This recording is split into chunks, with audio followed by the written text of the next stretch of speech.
The rain had started as a drizzle but quickly turned into a steady downpour, drenching the thick pine forest surrounding the isolated cabin. Damien Cavell pulled his jacket tighter around his shoulders as he stepped onto the cabin's small porch, staring out into the gray blur of the Wyoming wilderness. The cabin wasn't much, just a small structure with a single room, a fireplace, and a bed pushed against the far wall. It had been meant as a short reprieve, a quiet getaway from the chaos of his work back in San Francisco. Damien had spent years as a police officer there, navigating a world of unpredictability, but this solitude felt strange, almost unsettling. He had chosen Wyoming because it was vast and empty, a place where the world seemed to stretch endlessly. The forests here had a wildness to them, their towering trees and dense underbrush unbroken for miles. Back in the city, Damien had grown used to the constant hum of life. Cars, voices, the distant wail of sirens. Here, the silence was deep, broken only by the patter of rain and the occasional rustle of wind. Inside, the fire crackled softly, casting flickering light across the cabin walls. Damien had always been practical, but something about the storm outside had stirred old, buried fears. He chuckled to himself as he fed another log into the fire, remembering a game he used to play with his younger brother, Jacob, years ago. It was an old horror game about creatures in the woods, monsters that stalked the night, their howls echoing through the trees. Jacob had always been terrified, jumping at every shadow, but Damien had enjoyed the thrill of it, laughing at his brother's expense. Now, in this remote cabin with the storm raging outside, the memory didn't feel quite as funny. It was as he turned back to the window that he heard it, a low, guttural sound that froze him in place. It wasn't the wind nor the rain. This was something else, something alive. Damien moved slowly to the window, peering out into the forest. The rain blurred his vision, but he caught a flicker of movement, a shadow slipping between the trees. He pressed his hand against the cool glass, straining to see. For a moment, the rain seemed to lessen, and he spotted it. A shape, large and hulking, moving unnaturally fast through the undergrowth. It stopped suddenly, standing upright, and Damien's breath caught. It was too far to make out details, but the outline was unmistakable. Broad shoulders, long limbs, and a head that seemed too large, with pointed ears silhouetted against the gray sky. The figure tilted its head slightly as though it were listening. And then, as quickly as it had appeared, it vanished into the trees. Damien backed away from the window, his heart pounding. His training as a police officer kicked in, and he mentally cataloged his options. He had brought a knife, a flashlight, and a flare gun with him, along with the axe by the woodpile outside. None of it felt like enough. He paced the small room, trying to make sense of what he'd seen. A bear? No. Bears didn't move like that, and they didn't stand like that. The sound came again, closer this time, a deep, guttural growl that seemed to reverberate through his chest. Damien grabbed the knife and the flashlight, his grip tight. He moved to the door, opening it just a crack. The rain had picked up again, falling in heavy sheets, but he could hear movement now, the crunch of wet leaves and snapping branches. Whatever it was circling the cabin. Then came the slam. Something heavy struck the side of the cabin, hard enough to make the walls shudder. Damien stumbled back, his flashlight beam shaking as he pointed it toward the noise. Another slam, this time at the back of the cabin. It was testing the structure, feeling for weaknesses. The fire sputtered as a gust of wind blew through the open door, and Damien quickly shut it, locking it tight. The creature continued its assault, moving around the cabin, hitting the walls with enough force to send dust falling from the rafters. Damien knew he couldn't stay. If it decided to break through, he wouldn't stand a chance. He grabbed his pack, slipping the knife into a sheath on his belt and tucking the flare gun into his jacket pocket. He couldn't call for help. There was no cell service this far out. His only option was to make a run for the village he'd passed on his way in, several miles downhill through the forest. He waited for a moment of silence, then threw open the door and bolted into the rain. The forest was a maze of shadows and slick ground, but he ran, his flashlight beam bouncing wildly. Behind him, he heard the creature give chase, its heavy footsteps splashing through the mud. Damien didn't look back. He couldn't afford to. The growls grew louder, closer, and he realized with a sinking feeling that it was toying with him. It could have caught him by now if it wanted to. Instead, it darted through the trees, staying just out of sight, letting him know it was there. He tripped on a root, going down hard, the mud soaking through his clothes.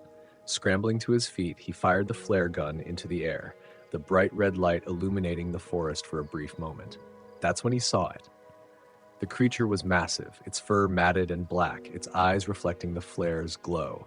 Its mouth curled into a snarl, revealing sharp, glistening teeth. It was standing just a few yards away, watching him. Damien didn't wait. He ran, his lungs burning, his legs screaming with effort. The village lights appeared like a beacon through the trees, and Damien pushed himself harder. The creature let out a howl, the sound chilling and primal, but it didn't follow him any farther. He stumbled into the edge of the village, collapsing onto the dirt road. A few startled locals came out, their faces a mix of concern and confusion, but Damien couldn't bring himself to explain. What could he say? That a werewolf had stalked him through the woods? The storm raged on as he sat there, catching his breath. The creature was still out there, he knew. Watching. Waiting. And Damien knew he'd never look at the wilderness the same way again.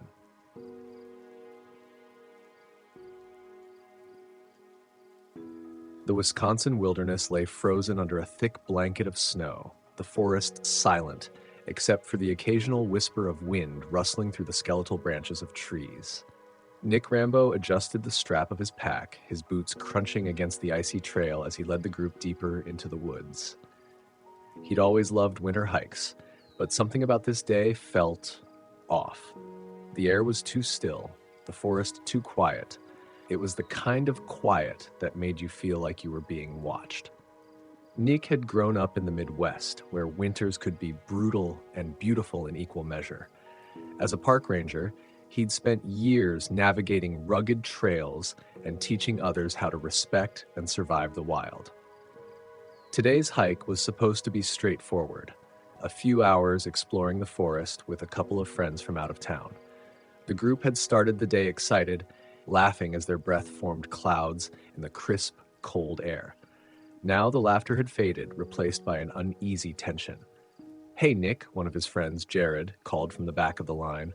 "How much farther until we hit the clearing?" "Not long," Nick replied, glancing over his shoulder. "It's just past that ridge up ahead." The ridge loomed dark against the pale sky, its jagged line cutting through the forest. Nick felt a flicker of doubt as they approached it. He'd been here dozens of times before, but today the trail seemed unfamiliar, as though the landscape had shifted in subtle, disorienting ways. As they crested the ridge, they paused to catch their breath. The clearing lay below, its expanse of snow broken only by the gnarled trunks of scattered trees. Nick scanned the area, his ranger instincts kicking in. Something about the scene made his skin crawl. The snow wasn't untouched. It was disturbed, crisscrossed with tracks too large to belong to any deer or coyote. The prints were spaced too far apart, as though whatever had made them had a massive stride. "What do you think did that?" asked Kara, another member of the group. Her voice was hushed, her breath visible in the frigid air. Nick hesitated. "Could be a bear," he said, though he didn't believe it. Bears were rare this time of year, and their tracks didn't look like this, long, clawed impressions that dug deep into the snow. They descended into the clearing cautiously, their boots slipping on patches of ice hidden beneath the snow. Nick's hand drifted to the hunting knife on his belt, a reflex more than anything. He told himself there was no real danger, but the unease in his chest refused to go away. As they reached the center of the clearing, he turned in a slow circle, scanning the forest's edge. And then he saw it. It was just a shape at first, and a shadow against the trees.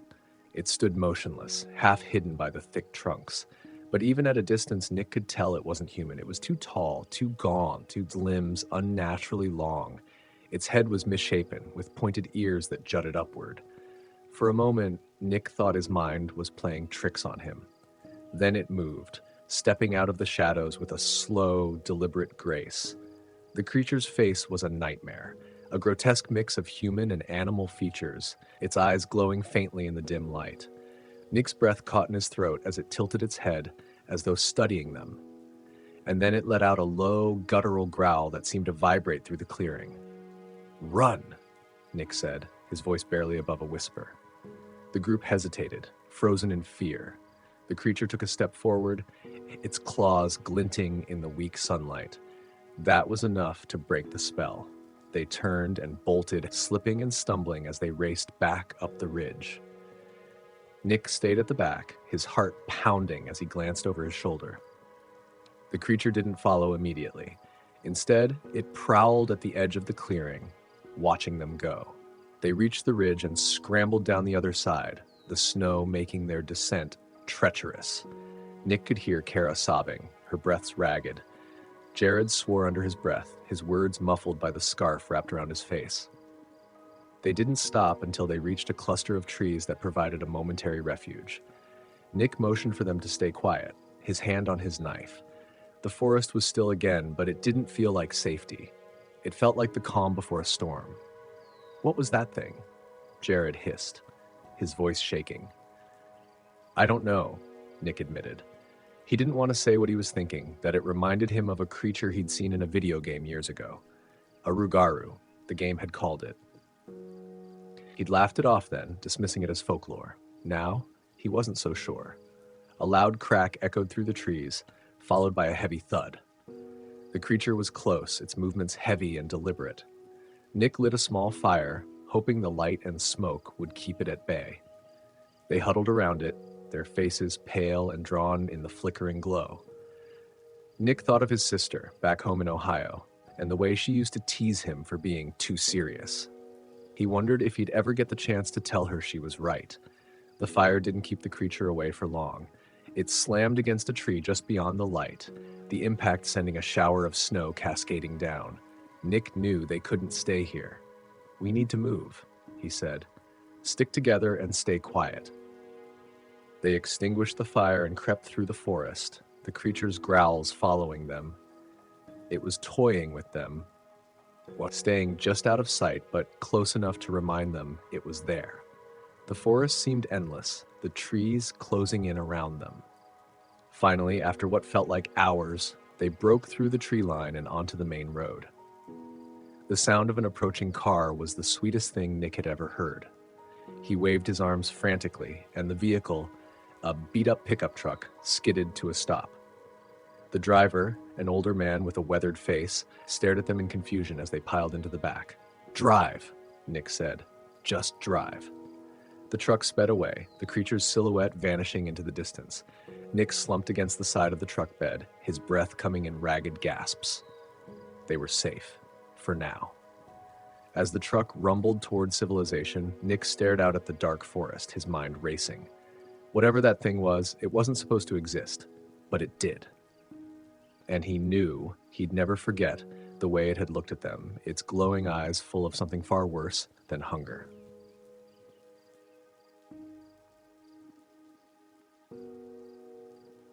The wind cut through the dense woods like a blade, carrying with it the biting cold of a New York winter. George Evans adjusted his scarf, exhaling a plume of mist into the icy air.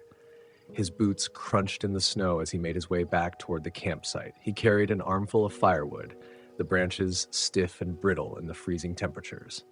His friends had stayed behind to set up camp near a frozen creek deep in the woods, far from the nearest town. The Adirondacks were a world away from Seattle, where George had spent most of his life, surrounded by the damp chill of coastal rain and bustling city streets. Here, the trees loomed like silent sentinels, their branches heavy with snow, and the world felt impossibly vast and empty. It was beautiful, but in an eerie, unsettling way. As he approached the camp, the orange glow of the fire came into view, flickering against the snowy backdrop. The rest of the group, David, Sarah, and Mike, were huddled around it, their faces illuminated in the light. A pot of stew simmered on the flames, its aroma wafting through the cold air. "About time, George," David called out, his breath visible in the chill. "We thought you got lost out there." Almost, George replied, dropping the wood near the fire. But I couldn't resist a few extra sticks. You don't want the fire dying on a night like this. Sarah rolled her eyes, but there was warmth in her smile. Spoken like a true cook, always thinking about fuel for the fire. The group laughed, their voices briefly cutting through the stillness of the forest. They'd been friends for years, bonded over shared college memories and late-night adventures. This camping trip was a reunion of sorts, a chance to escape the grind of their lives and reconnect. But as George looked out at the dark forest, he couldn't shake a growing unease. There was something oppressive about the silence, like the woods were holding their breath. He'd seen an old TV show years ago that talked about strange creatures in the Adirondacks, things that defied explanation lurking just beyond the edge of the light. He'd laughed it off at the time, but now the memory gnawed at the back of his mind. "Earth to George," Mike said, snapping his fingers. "You okay?" "Yeah," George replied, shaking his head. "Just tired. Let's eat." They passed the evening trading stories and jokes, the fire crackling steadily as snowflakes began to drift lazily from the sky. George found himself relaxing, the warmth of the fire and the camaraderie of his friends pushing the unease aside. But then, somewhere in the distance, a noise cut through the calm. A deep, guttural growl that sent a shiver down George's spine. The group fell silent, their laughter dying instantly. "What was that?" Sarah whispered, her voice barely audible. "Probably just an animal," David said, though he didn't sound convinced. George stood, his eyes scanning the darkness beyond the firelight. The sound had been too close, and it didn't match anything he'd ever heard before. It wasn't a bear or a coyote, it was something else. The growl came again, louder this time, followed by the sound of branches snapping. Whatever it was moving closer. "Get the knives," George said, his voice low and steady. Mike grabbed a hunting knife from his pack, while David picked up a hatchet. Sarah clutched a heavy flashlight, her hands trembling. George felt his pulse quicken as he stared into the woods, the firelight casting long shadows that seemed to dance and twist. Then it appeared. The creature moved with an unnatural fluidity, its form obscured by the darkness. It was tall, its limbs too long, its body shifting and almost translucent. Its eyes glowed faintly, like embers smoldering in the gloom. George felt a wave of primal fear wash over him as it stepped closer, its movements deliberate, predatory.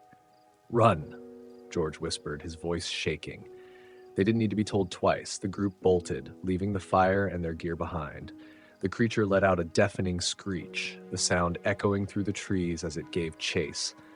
The snow made running difficult, their boots slipping and sinking with every step. George stayed at the back, his heart pounding as he kept an eye on the creature. It was fast, too fast, its form darting between the trees within human speed. "Head for the car," George shouted, his breath coming in ragged gasps. The car was parked over a mile away, near the edge of the forest. It felt impossibly far, the trees closing in around them as the creature's screeches grew louder. They reached a small clearing and paused to catch their breath. The creature was still behind them, its glowing eyes visible through the trees. George picked up a fallen branch, lighting it with a match from his pocket. He waved the makeshift torch, hoping to buy them some time. "Go!" he yelled, and the others took off again. The creature lunged, its claws raking through the air just inches from George's back. He swung the torch wildly, the flames casting wild shadows. It hesitated, snarling, and George used the moment to sprint after his friends. By the time they reached the car, they were half frozen and barely able to breathe. Mike fumbled with the keys, his hands shaking as he unlocked the doors. They piled in, slamming the doors shut just as the creature emerged from the trees. "Drive!" Sarah screamed. The car roared to life, the tires skidding on the icy ground as they sped away. George watched through the rearview mirror as the creature faded into the distance, its glowing eyes the last thing to disappear. They didn't stop until they reached the nearest town, their faces pale and drawn. George called his sister once they were safe, his voice shaking as he told her they were okay. He didn't mention the creature. He wasn't sure she'd believe him. As he sat in the motel that night, staring out at the snow-covered streets, George couldn't shake the image of those glowing eyes. Whatever that thing was, it wasn't supposed to exist. But it did, and he knew he'd never forget the sound of its growl, or the way it had moved through the trees like a nightmare come to life.